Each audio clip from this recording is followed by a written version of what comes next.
It is time for those against us to pay. The old ways speak of a cleansing fire. We of the Red Veil must burn away this corruption to begin anew. The Veil see corruption all around them.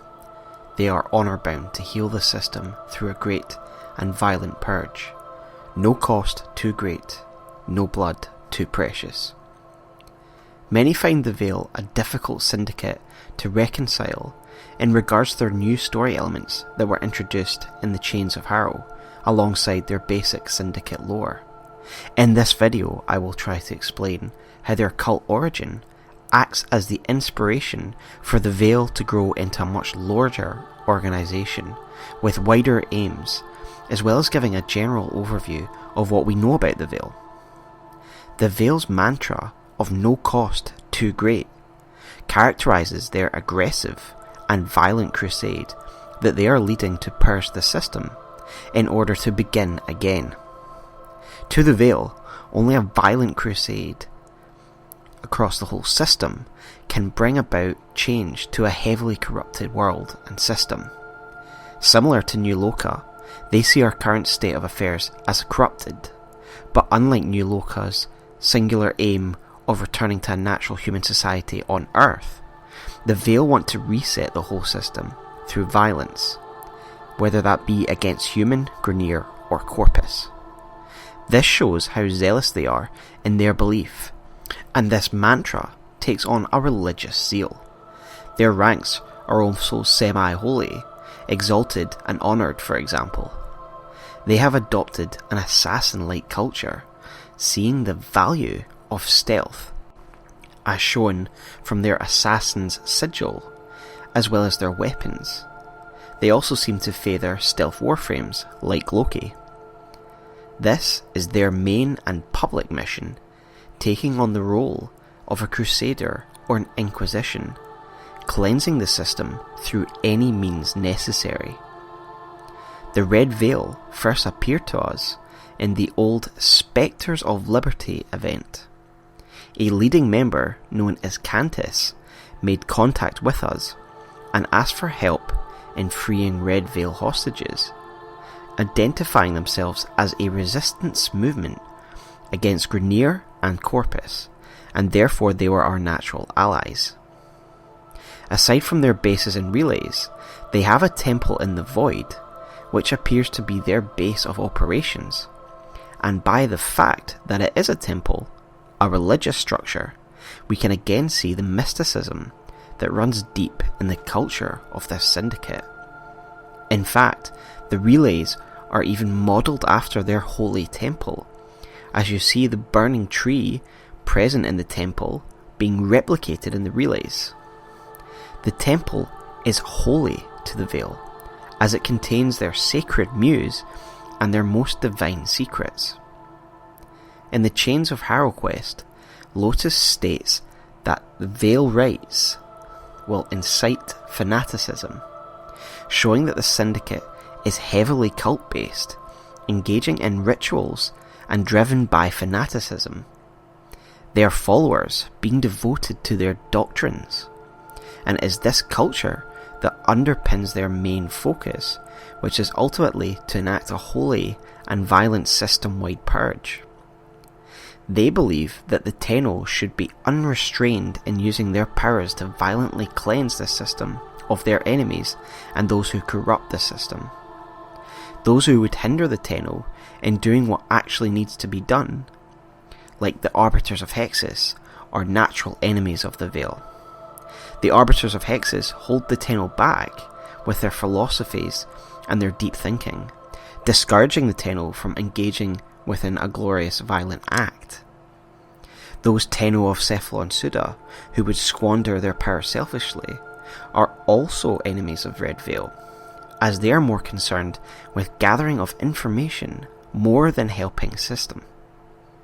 Even Lotus recognises the importance of this syndicate to the system, for in the Chain of Harrow's quest, she states, "If the Veil is in chaos, we must intervene," and this highlights the potentially devastating effect to our efforts as a Tenno faction that the Veil falling to chaos might have.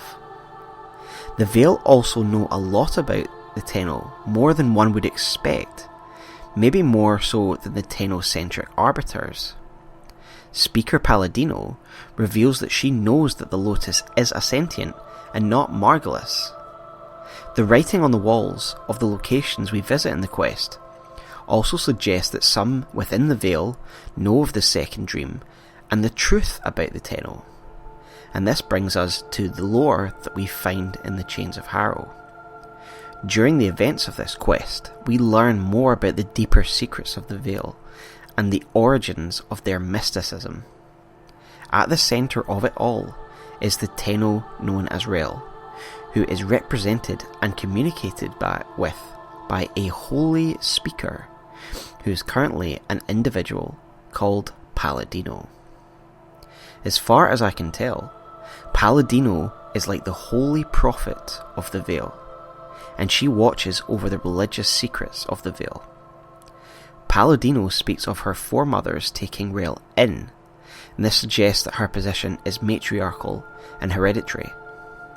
I imagine the operational and military aspects of the Veil are more likely watched over by other handlers. In this quest, it is revealed to us that the Veil was initially formulated as a cult surrounding Rell, and that this was the precursor to the system-wide syndicate that we see today. In fact, Palladino intimates that the name Veil come from their origins, i.e., she describes it that they were a sacred shroud, or a veil, which protected or surrounded Rell. Discussions between Palladino and the Lotus during the quest reveal that their messiah figure was a Tenno who was outcast by Margulis, and the other Tenno for being different. For she states, "Oh, but not Rell. Margulis cast him out, for he was different. Our foremothers took him in and studied his teachings. We became the Veil." There's a prequel comic to this quest, which tells us of Rell's origins and the 10-0 incident, and how the parents of the Tenno went insane and began hunting people down. Rell was a child who didn't understand emotions, and this is evidenced by the dispassionate way he kills the mother in this comic. During the quest, we get flashbacks of a card game that Rell would play with his mother to try and understand these emotions that were quite difficult to him naturally. It was this difficulty that would lead him to be rejected by the other Tenno, and as we can see in the comic, when he's denied sanctuary from the other Tenno, and he is left by himself during the events of the 10-0 accident. In the end, he is also outcast by Margulis for being different, which means he developed as a Tenno without Margulis or the Lotus. We also learn that he had a device known as a Donda, given to him by his mother to steady and calm his mind. We can get this item after the quest from Palladino, and its description reads as follows. Rell used the Donda's soothing motion and hum to bring focus to his mind. This is a sacred object for the Red Veil. Because this item is a relic of Rell's past, the holy figure of the Veil, this is a sacred and religious object for the Veil, much like the Holy Grail is a sacred object to Christianity. Palladino's ancestors would then take him in after he was outcast and begin studying his teachings. She says, "Oh, but not Rell. Margulis cast him out, for he was different. Our foremothers took him in and studied his teachings. We became the Veil." Therefore it seems that Rell taught the initial members of the Veil about the dangers of the Voids, having experienced it firsthand on the Zariman. In his time, his practical advice and real-life guidance morphed into something sacred and became the religious tenets and foundations of the Veil. In time, he would become preserved within his Warframe by a permanent transference loop, losing his physical body and transferring his mind into his Warframe forever. At this point he would become embroiled in a battle with the void itself, which, according to Rell's teachings, took the form of an actual cold and ancient entity known to us as the Man in the Wall. Palladino tells us that Rell ordered the Veil to chain his undying form deep within the Red Veil Temple, so that the influence of the Man in the Wall would be contained.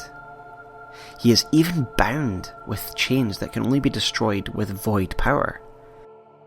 It seems like the Veil not only listened to Rell's teaching, but watched over his undying form as he did his work. Rell is the muse to the Veil, i.e. he is their inspiration for all their philosophies and ideals that were developed going forward.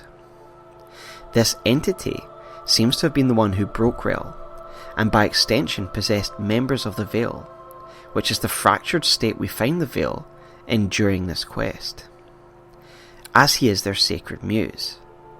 The very fact a portion of the Veil goes fanatical at this point shows the influence he had over his members even when he's possessed, which goes beyond a teacher-student relationship. The insanity and chaos that we see in the Veil during this quest is because Rell has lost his mind in his metaphysical battle with the Man in the Wall. Again, Palladino seems to show a lot of knowledge about the nature of the void. She even lectures the Lotus that it is not some symptom, not some kind of bends, but an actual entity, as they themselves have witnessed Rell's battle with the void, and therefore they take his characteristic of it to be the holy word. This cult and origins has grown into something greater, however. The religious fervour at the centre of the Veil has drawn in new followers, and they have set their sights on goals that go beyond this humble and sacred beginning. Palladino describes Rell as their muse, suggesting he is the source of their inspiration and ideals. To me, this suggests that these cult beginnings are very important, and of course our story in of themselves, but they can be the source of the other aspects of the Veil that we see today. He is their muse. His dedication and his teachings have led them to develop wider goals and wider objectives. Not only that, it also explains why the Veil see their mission to cleanse the galaxy as a holy one, as they have religious origins. This whole fanaticism and the ritualistic nature of the cult underpins their greater missions as a syndicate. They are now a violent force for change. They are a holy inquisition across the stars, wanting to see the galaxy safe again and remade through revolution. But their religious culture and sacred rites come from their history and cult of Rell. However, they aren't just frothing fanatics. They are armed with the sacred teachings of Rell, which in reality are very important teachings about the Veil and the true nature of the Tenno. They harness this knowledge as religious fervour for a greater purpose. They will not just hold back the dangers of the void, they will cleanse this system of all its impurities. So thanks guys, I hope you enjoyed my thoughts there on the Red Veil. I know it's sometimes a lot of people don't like that they've kind of seemed to have two backstories, but I think that all the Chains of Harrow does is explain why they are religious in nature and their origin story, and I feel that you can be very connected. So please leave a like if you enjoyed this and subscribe for more content. Thank you.